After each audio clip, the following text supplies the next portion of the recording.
নমস্কার, আপনারা দেখছেন সময় কলকাতা। সময় নিউজ নিয়ে আমি পৃথা রয়েছি আপনাদের সঙ্গে। এখন চোখ রাখবো বিস্তারিত খবরে। আলিপুরের সরকারি অফিসে আগুন ছড়ালো আতঙ্ক, কালো ধোঁয়ায় মুড়েছে এলাকা। ঘটনাকে কেন্দ্র করে ব্যাপক চাঞ্চল্য ছড়িয়েছে এলাকায়। এ বিষয়ে আরো বিস্তারিত জানবো। ফোন লাইনে রয়েছেন আমাদের প্রতিনিধি সৌভিক সান্যাল। সৌভিক, একেবারে সকাল সকাল এই ঘটনার সামনে এসেছে আলিপুরে সরকারি অফিসে আগুন। ঠিক কি কারণে আগুন লাগলো, কি জানতে পারছো? দেখো, তুমি জানিয়ে কি কলকাতা আলিপুর কোর্ট চত্বরে অবস্থিত দক্ষিণ 24 পরগনা জেলা পরিষদের নিউ অ্যাডমিনিস্ট্রেটিভ বিল্ডিং এ বুধবার বড়সড় অগ্নিকাণ্ডের ঘটনা ঘটেছে। বেলভেডিয়া রোডের এই বহুতলে প্রশাসনিক ভবন থেকে হঠাৎ ধোঁয়া ও আগুনের শিকার বের হতে দেখা যায়, যার জেরে এলাকায় ব্যাপক চাঞ্চল্যের সৃষ্টি হয়। খবর পেয়ে ঘটনাস্থলে দ্রুত পৌঁছায় দমকল বাহিনী। প্রাথমিকভাবে 7টি ইঞ্জিন পৌঁছার পরেও আরো বেশ কয়েকটি ইঞ্জিন পৌঁছায় নিয়ন্ত্রণে কাজে নামানো হয়েছে। দমকল কর্মী যুদ্ধকালীন তৎপরতায় আগুন নেভানোর চেষ্টা চালাচ্ছেন। নিরাপত্তার স্বার্থে ভবনের আশেপাশে এলাকা ঘিরে ফেলা হয়েছে এবং সাধারণ মানুষের চলাচলে নিয়ন্ত্রণ আনা হয়েছে। তাছাড়া তোমায় জানিয়ে দমকল সূত্রে খবর, প্রাথমিক অনুমান শর্ট সার্কিটের জেরে এই আগুন সূত্রপাত।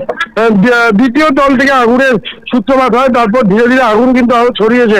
ইতিমধ্যেই তৃতীয় এবং চতুর্থ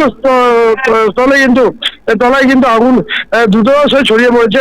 পাশাপাশি তোমার আগুন সম্পূর্ণ নিয়ন্ত্রণে না আসা পর্যন্ত উদ্ধার ও নির্বাপন ব্যবস্থা কাজ চলবে বলে জানিয়েছেন দমকল আধিকারিকরা। ঘটনাকে ঘিরে এলাকায় ব্যাপক কৌতূহল ও উদ্বেগের পরিবেশ তৈরি করা হয়েছে। ইতিমধ্যেই বেশ কয়েকজন তাদেরকে দমকল আধিকারিকরা নিজেদের জীবনকে বিপন্ন করে তাদেরকে নিচে নামিয়ে এনেছে এবং এখনো পর্যন্ত আহতের কোনো খবর নেই বলেই জানা যাচ্ছে। সৌভিক, আগুন কতটা নিয়ন্ত্রণে এই মুহূর্তে দাঁড়িয়ে?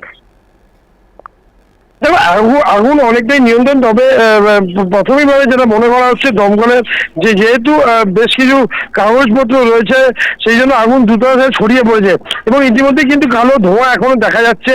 সেই কালো ধোঁয়া অর্থাৎ পকেট ফায়ারিং গুলো সব থেকে বড় কারণ থাকে এদের। সেই পকেট ফায়ারিং এর কাজ কিন্তু ইতিমধ্যে চলছে এবং এখনো আগুন নিয়ন্ত্রণে আনতে বেশ কিছুক্ষণ সময় লাগবে বলেই মনে করা হচ্ছে দমকলের তরফ থেকে।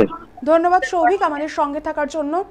যেমনটা জানা গিয়েছে, বহুতলের যেখানে আগুন লেগেছে সেটি দক্ষিণ 24 পরগনা জেলা পরিষদের অফিস। খবর পেয়ে ঘটনাস্থলে পৌঁছেছে দমকলের বেশ কয়েকটি ইঞ্জিন। যুদ্ধকালীন তৎপরতায় শুরু হয় আগুন আয়ত্তে আনার কাজ। ভাঙা শুরু হয় কাজ। 7 তলায় এক ব্যক্তি আটকে পড়েছেন বলে সূত্র মারফত খবর মিলছে। ফায়ার ব্রিগেডে দাঁড়া এনডিসি ফোন না। ফায়ারের এগুলো আনো না, ওইটা চেপে দাও। ফায়ারের এগুলো চালাতে পারবে? ঢুকতে কি করে তুমি ভেতরে? ভাই তো ওটাই তো হচ্ছে ব্যাপার।